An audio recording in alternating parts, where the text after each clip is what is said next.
to this Wetfish Films production.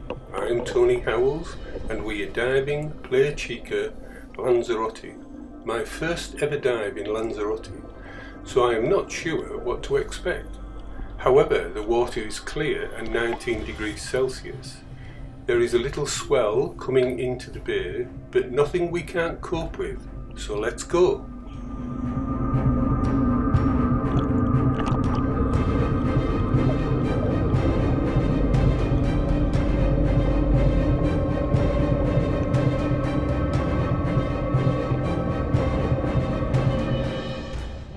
You can bear witness from the scenes here that the bay is very crowded. There are divers leaving and returning constantly. Be assured it is very popular. Here we see a juvenile, wide-eyed flounder. Most divers don't even notice this sandy plains specialist looking for food amongst the divers' kick-up on the sand. But he or she looks as they're doing very well. What a great start to the dive.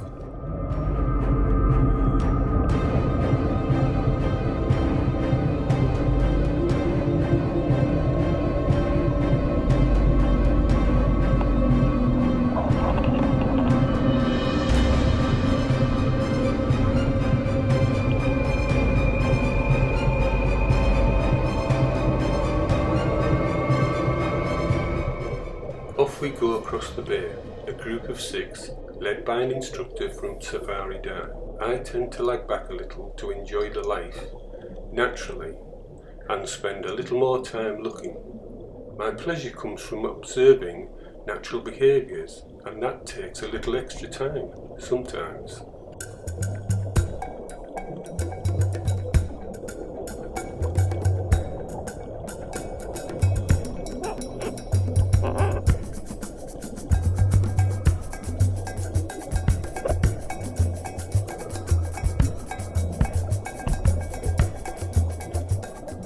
Here we cross over with divers returning from the dive we're about to complete.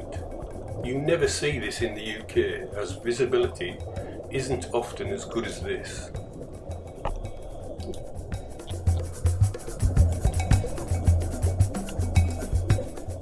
The dive we're doing has rock to our right and goes all the way to the surface and the shore, where all the generalist organisms live. The sandy plain where all the specialists live is in between, and off to my far left is the deep ocean, a 30-metre wall which we will get to in later dives.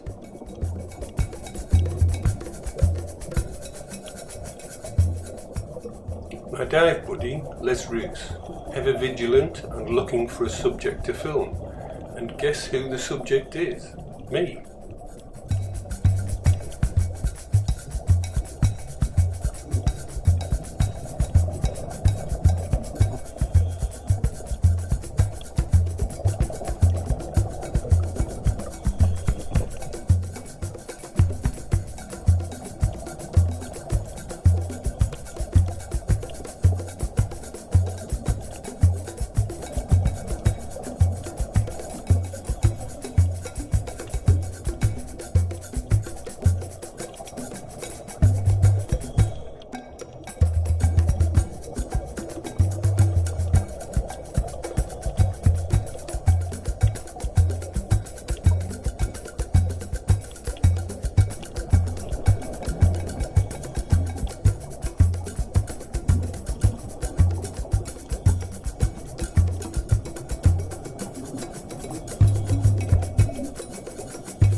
You may have noticed many fish as we dive along the rock face.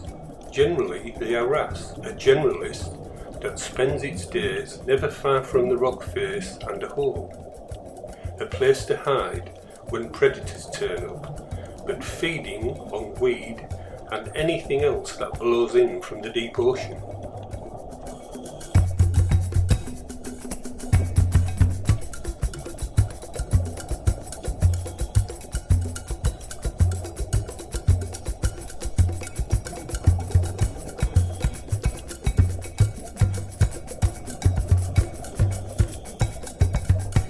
Here we see bright yellow soft corals and red seaweed, a great combination adding colour and attraction for more generalist feeders, such as those wrasse you saw earlier.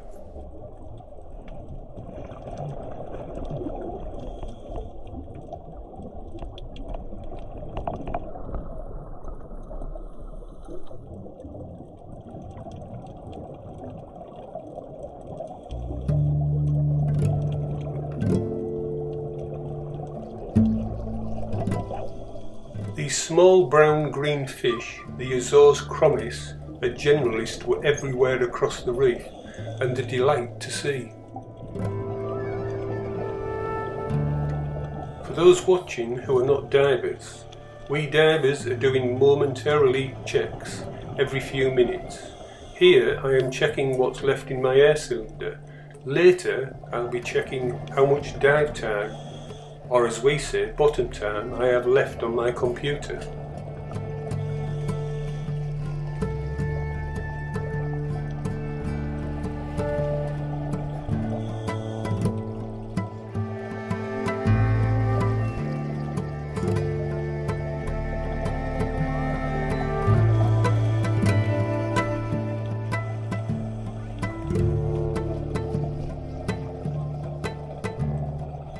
Here we go, I am now checking bottom time. See what we have left. All in the event of keeping yourself and your buddy safe, as this is a hostile environment to us humans.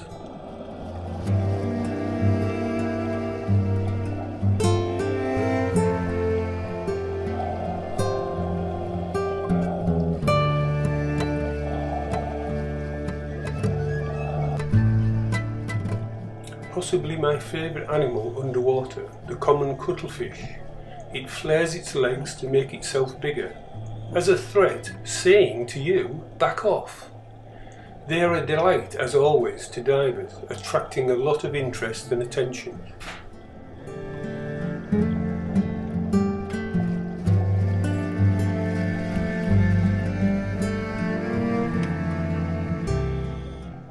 Trachinidine, an absolute specialist of the sand. It usually sits covered in sand with no more than its eyes and mouth level with the sand. It's also poisonous, and when catching other fish it leaps from the sand as they pass, and they are swallowed whole. What a way to go!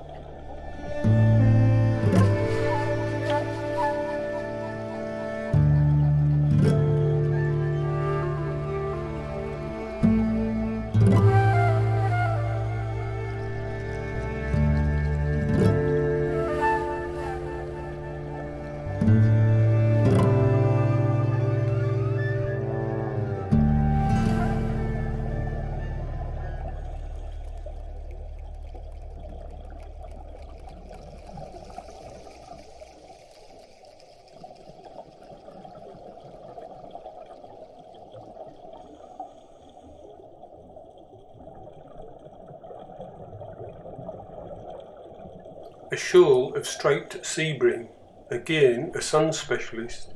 They filter sand through their gills, seemingly day and night, eating the very small organisms that we find difficult to see.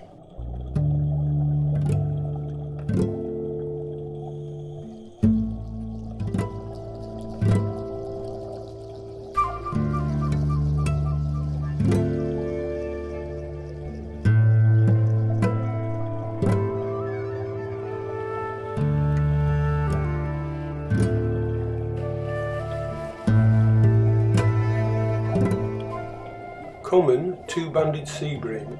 These are a generalist, but they live in the interface between the sand and the rocks, exploiting both areas to their own advantage.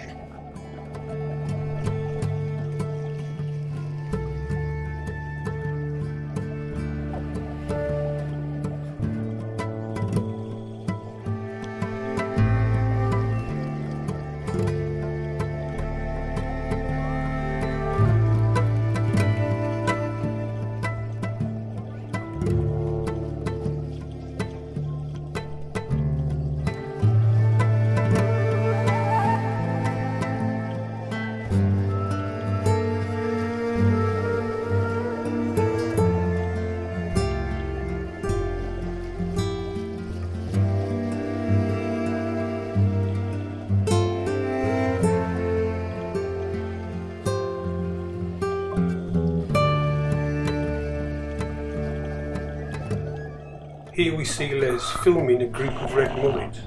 Like the striped sea bream, a true sand specialist, finding and eating the hidden organisms, worms and other little things. They do this a little deeper in the sand, giving them a nice niche. Sometimes you see the wrasse following them and exploiting anything that tries to escape.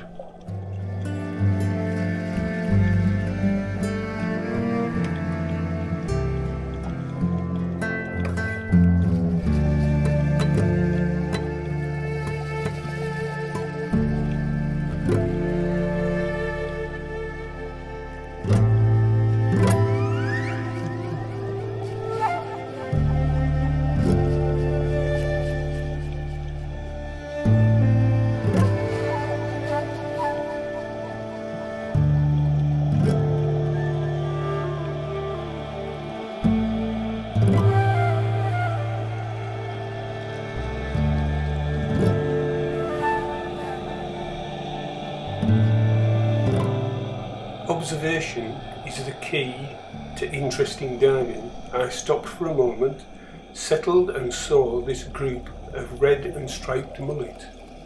You just can't pass them. You don't often see them sitting on the sand. They're clearly digesting what they've eaten from probably the whole day before.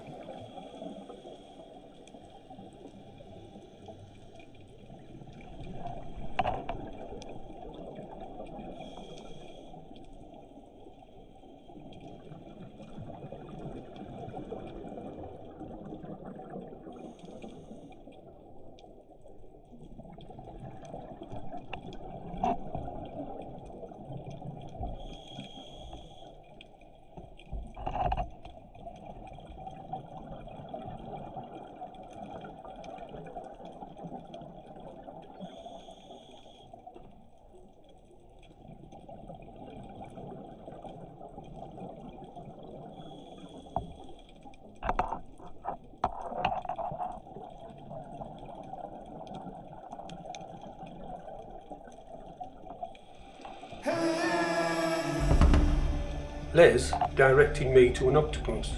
They are such a great and gregarious creature. You have to balance a bit of close observation with the creature's willingness to flee.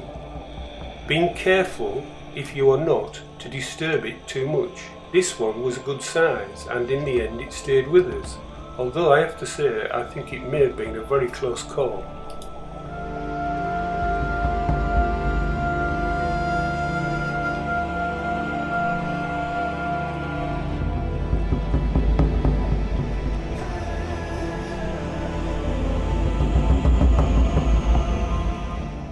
Other divers in our group didn't seem interested. I hadn't realised they'd seen it on the way past, in the opposite direction.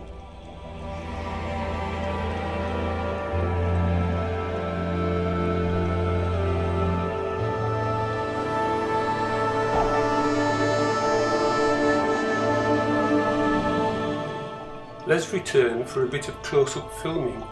I hid behind the octopus's home and took advantage of his lights. At this point it nearly left. Fortunately it stayed. How lucky are we?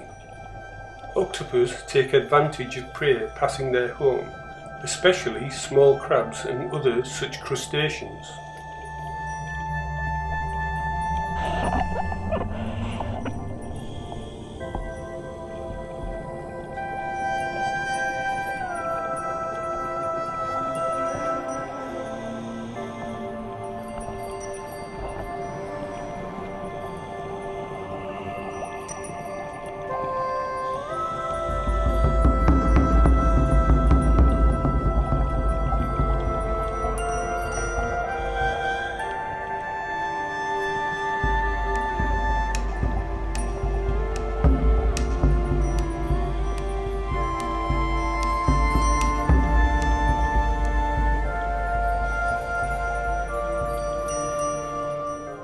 We are now at the extent of our outward dive journey, and with this we turn around and start our way back to our entry point.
Les giving you all a wave as I spot a large clam in a small cave and an arrow crab next to it, which Les films and enjoys.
Now we are starting our journey back towards the surface, so it's time to let a bit of air out of my buoyancy aid, otherwise I'll be off to the surface in an uncontrolled manner and risking decompression sickness, and we definitely don't want that.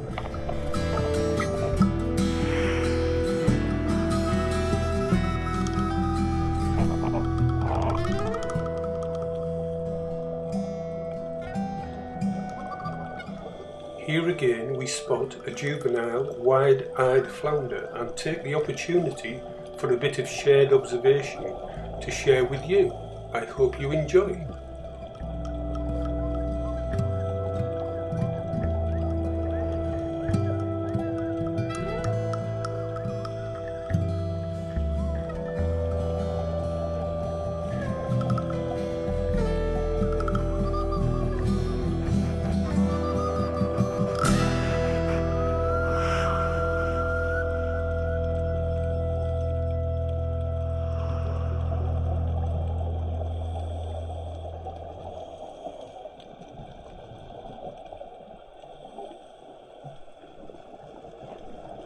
As you can see, the fish becomes almost invisible once it settles back on the bottom, showing what a true sand specialist it really is.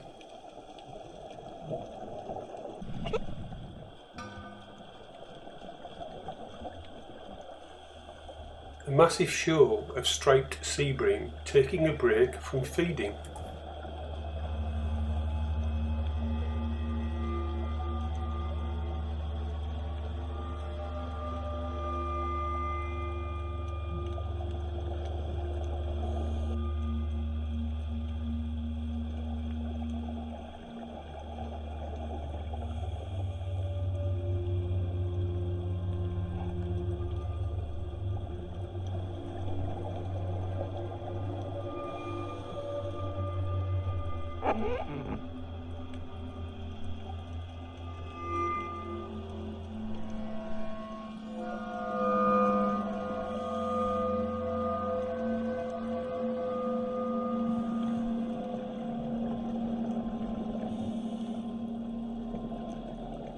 Trachinidity leaving the bottom as it perceives me to be a threat. I've not noticed it, but clearly I've got a little too close for comfort.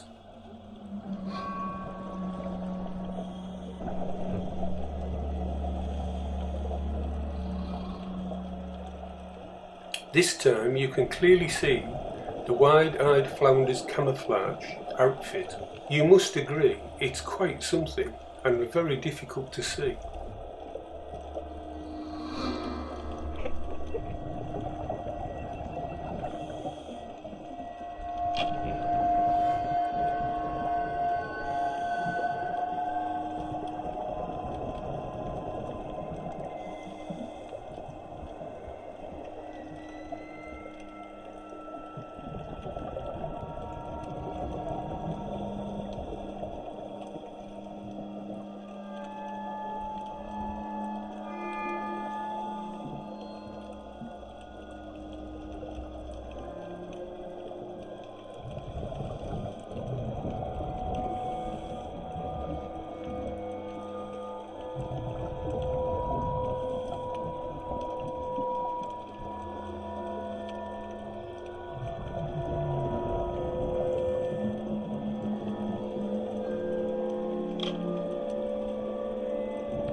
We are close to the harbour but don't really know it, as we aren't so familiar with this area. We check by surfacing and make a decision to go back to our entry point.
Another common cuttlefish. You can't miss an opportunity like this. Believe me, they ain't so common to see, only in name.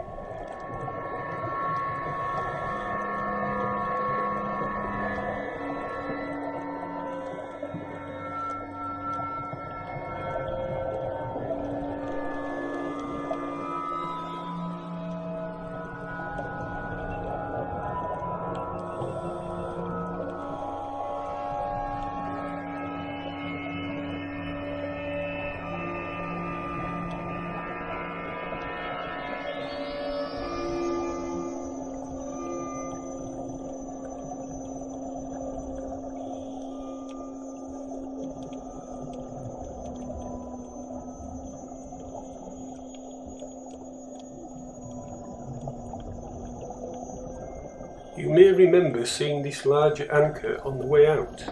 We now know we are on the right track and heading back to the bay and our entry point. Most, if not all, of the last 10 minutes have been in no more than 6 metres of water, meaning we have no safety stops to complete, so we can return to the surface and the safety this offers.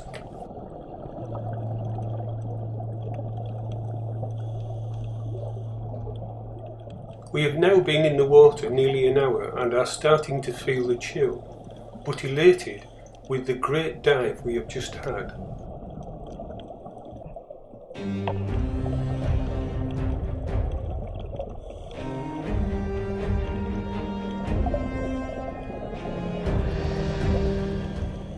Thanks for joining me, Tony Howells, on this ocean odyssey at Playa Chica, Lanzarote with Safari Dive.